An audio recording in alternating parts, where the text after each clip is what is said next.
Hola, en este video presentaré quizás uno de los conceptos más reconocidos de Jung, la sombra. Voy a hablar también por qué es difícil reconocer estos aspectos sombríos de nuestra personalidad, pero por qué es importante integrarlos. La sombra hace referencia a todas aquellas cualidades negativas, desagradables de nuestra personalidad, ¿no? Creo que esta definición es lo que la mayoría de la gente entiende por la sombra y corresponde bastante bien con el concepto de inconsciente personal, que es ese nivel de la psique que alberga todos los impulsos, deseos y recuerdos despreciados y reprimidos.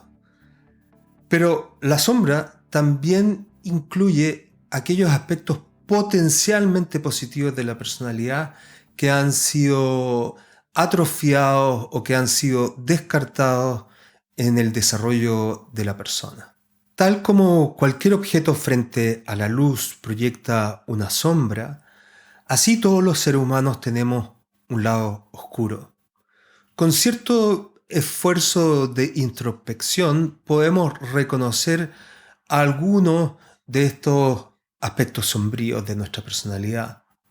Pero hay otros que es más difícil de reconocer, que quedan en lo que podríamos llamar en el punto ciego de nuestra percepción y requieren un esfuerzo sostenido para detectarlos y encontrarlos.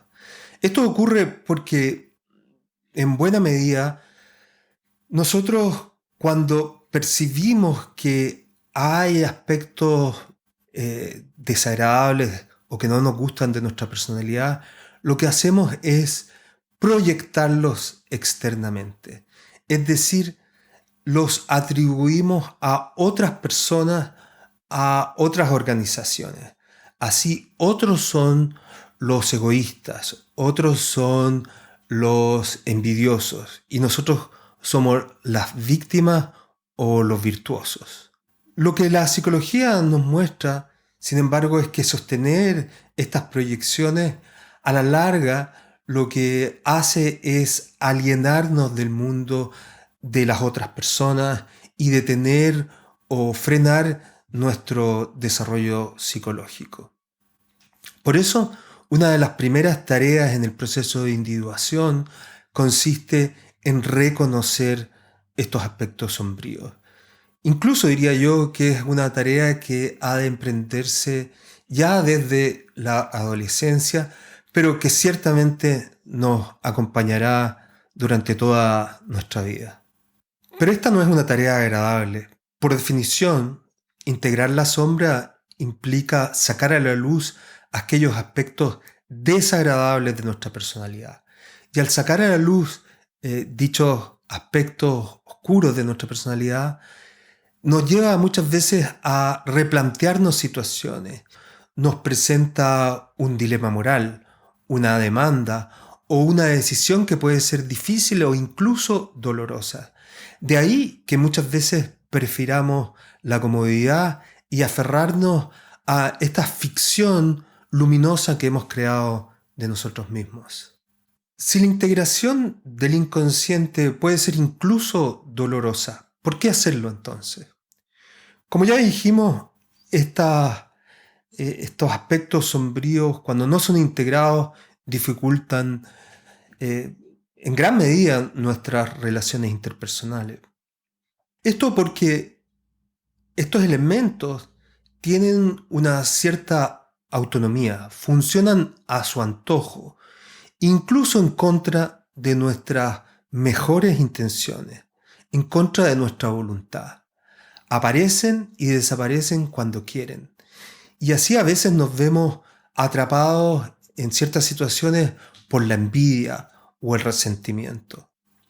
La mejor manera de poder evitar el influjo gravitacional, la influencia negativa de estos aspectos es sacarlos de la bodega del inconsciente y traerlos a la luz. Pero la importancia de integrar la sombra tiene que ver con que ahí también se albergan ciertos aspectos potencialmente positivos de nuestra personalidad. Es decir, en la medida en que vamos creciendo, la sociedad o nuestra familia favorece ciertos aspectos de nuestra personalidad y desincentiva otros. Por ejemplo, hay ciertas sociedades donde se privilegia el conformismo y la disciplina. Por lo tanto, las personalidades creativas tienen menos lugar. O otras personas donde predominan, o otras sociedades donde predominan los derechos y la libertad y por lo tanto la obediencia y la disciplina es menos valorada. De ahí que el poder reconocer estos aspectos, cualquiera que ellos sean, reconocer estos aspectos positivos que están dentro de nuestra sombra e integrarlos en nuestra personalidad nos enriquece, nos da vitalidad y amplía el ámbito de relación con la realidad. Si seguimos profundizando en nuestra psique, encontramos que incluso en los fundamentos arquetípicos más básicos de nuestra constitución existen aspectos sombríos. Y si ya era difícil aceptar y reconocer aquellos aspectos sombríos del inconsciente personal, el reconocer estas fuerzas existentes en nosotros puede ser muy perturbador. Reconocer, por ejemplo, que todos tenemos el potencial de la violencia destructiva puede ser algo tan aterrador que no lo aceptamos. Más bien lo que hacemos es atribuir a ciertos individuos aberrantes la posibilidad de estas conductas malignas. Pero lo cierto es, nos guste o no, que todos albergamos este potencial. Algunos de ustedes pensarán que esto es una generalización infundada o una exageración. Sin embargo, veamos algunos ejemplos de la historia de la psicología de la investigación que nos dan cuenta un poco de nuestra naturaleza. No voy a entrar en detalle en estos experimentos porque son largos, pero los voy a mencionar brevemente y voy a tomar algunas de sus conclusiones. El primero es un estudio realizado en Estados Unidos en la Universidad de Stanford por Zimbardo, un psicólogo social que quería ver cuánto afectaba el entorno social, institucional, en los roles de poder y de sumisión que tenían las personas. Y para eso lo que hizo fue que creó un ambiente semejante a una cárcel, consiguió unos voluntarios, unos participantes en la investigación voluntarios, para que aleatoriamente fueran asignados al rol de presos y otros de agentes carcelarios. Y empezó el estudio que tenía que durar 2 semanas. Al poco andar, a las pocas horas, los guardias empezaron a asumir muy bien su rol de guardia, ¿no? Y empezaron a tener una conducta bastante dura y restrictiva. A los pocos días, algunos de los presos que habían sido evaluados antes de que pudieran participar, empezaron a tener conductas de mucha ansiedad y estaban muy perturbados. La situación empeoró tan rápidamente y hasta tal punto que cuando otra investigadora vino y vio lo que estaba ocurriendo, le dijo al investigador principal que esto que estaba haciendo estaba completamente mal y que debería detener la investigación. Así que a los 6 días se detuvo la investigación porque lo que estaba ocurriendo era muy perturbador. Estas personas normales, estos estudiantes que eran personas normales, al asumir el rol de guardias, empezaron a tener conductas abusivas contra algunas personas.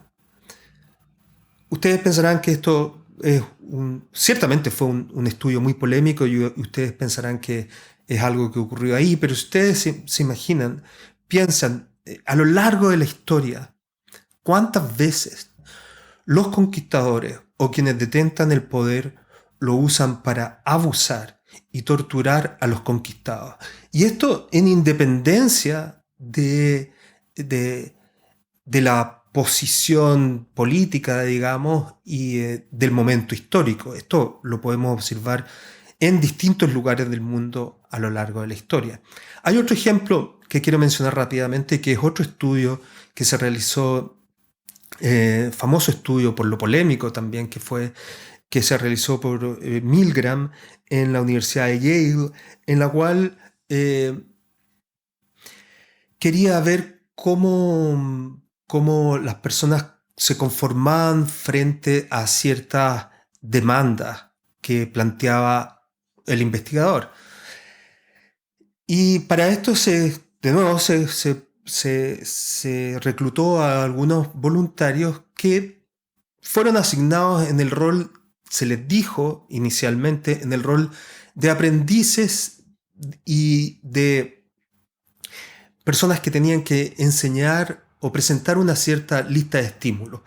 Pero en realidad todos los voluntarios eran asignados al rol del profesor, digamos, la persona que presentaba una cierta lista de estímulos o de palabras que la otra persona debería memorizar. La otra persona siempre era un aliado del investigador, ¿no? Se quería probar cuán efectivo era el castigo para promover el aprendizaje y la memorización. Y así el castigo se entregaba con pequeños golpes eléctricos en un principio. Supuestamente nada de esto ocurría, pero esto era lo que se les decía a los participantes. Supuestos golpes eléctricos que supuestamente iban aumentando hasta niveles bastante peligrosos. Bueno, se introdujo a estas personas en esta situación y cuando había un error, la persona les daba un pequeño golpe eléctrico. Y al otro lado no pasaba nada y seguían aumentando. Pero a medida en que iban aumentando los errores, el investigador les decía, ahora aumente el golpe eléctrico. Y a medida que iban aumentando, la otra persona, que era un aliado al investigador y que no estaba recibiendo nada, empezaba a decir que le dolía, que ya no lo siguieran haciendo. Algunos decían, mira lo que está pasando allá, yo ya no quiero seguir con este estudio, y el investigador le decía, no, continúa con el estudio, ¿no? Continue, please. Go on.